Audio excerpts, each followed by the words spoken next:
Цивил медија.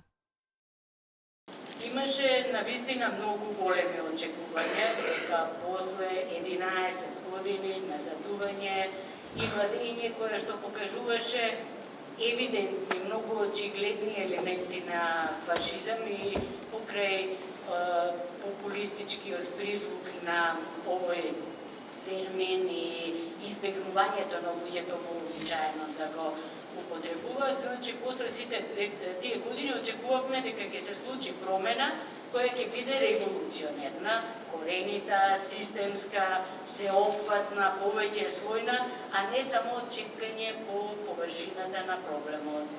Меѓутоа се покажа дека корените на проблемот се подлабоки од колку што мислевме.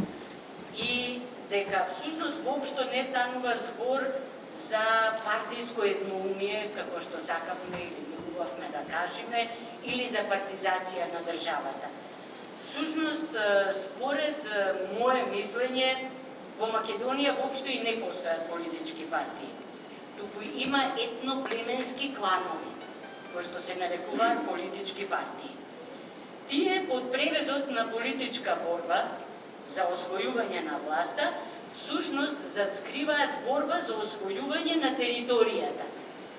И всушност кога ќе победи една политичка партија, всушност етно клан, тој не освојува власта во државата, туку ја освојува територијата на државата и се однесува како окупатор на непријателска територија, на непријателска држава, окупатор кој што треба од таа територија да извлече што е можно повеќе во тој краток период кој што му стои на располагање, затоа што после ќе биде заменет од некој друг окупатор кој што исто така ќе дојде со истите желби и намери.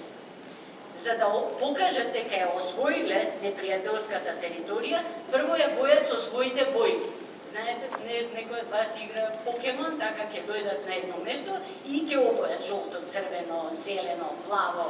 И потоа ја делат на сфери на влијание со сојузниците, бидејќи тие имаат сојузници во освојувањето на непријателската територија.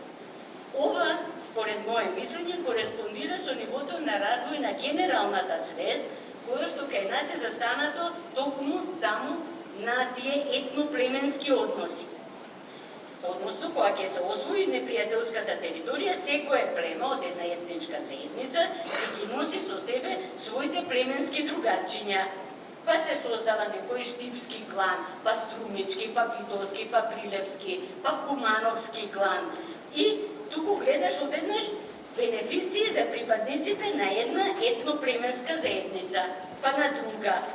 Тие со припадниците на другите етноплеменски заедници може да се договараат, си седат заедно некош, па некош пушат и лулиња на мирот и слично, меѓутоа најголем проблем им се неопределените. Не знаат што да прават. И кога ќе дојдат на власт, се обидуваат да ги обојат во своите бои, и кај оние кои што нема да успеат и не можат да ги обојат во својата боја, ги прогласуваат за припадници на другата етноплеменска заедница или просто ги игнорираат, како да не постојат. И во сето оваа карбакаше одеднаш доаѓа некој од надвор со препораки и барања за итни реформски приоритети. И вели, независни регулаторни, надзорни и контролни тела. Многу смешно. Па членови со професионални способности, професионално искуство, соодветно за областа, па компаративна предност при изборот и именувањето. А никаде не спомнуваат племиња, замислете. Понатаму вика, деполитизација на јавната администрација, транспарентност, заслуга, правична застапеност, а пред тоа да се дадат бројки за да се дознаат потребите. Ова се, да ви кажам, шпански села за нашите дични племенски главежени. Какви преспособности, какви искуства, департизација. Доаѓа новото племе на власт и ја освојува територијата. Најтранспарентно, ништо не се прави прикриено. Се си отворено, јасно и гласно. И вели, до сега овде беше друго племе, ама сега ние сме на власт. И нашето племе ќе има привилегиите кои што претходно ги имаше другото племе. И се ќе биде според закон, затоа што законот сме ние. И вие ме прашувате сега за перспективи и очекувате нешто многу паметно да ви кажам. Нема перспектива. Се додека не излезиме од нивото на развој кое соодветствува на етно-племенско уредување, нема мрдање. Племенскиот совет, составен од СДСМ, ДПМН и ДУИ, не исполнува елементарни услови за да направи било каква промена. И на крај, морам да кажам дека ова голем дел имаат и странците и ќе мораат да го преземат сопствениот дел од одговорноста.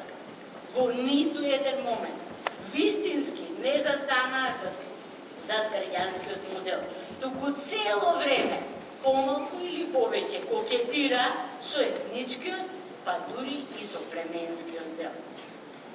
Толку од мене. И да ви кажам да имаше некои племенски главешина овде, сигурно ќе имавме многу повеќе и камери и луѓе. Благодарам. Цивил медија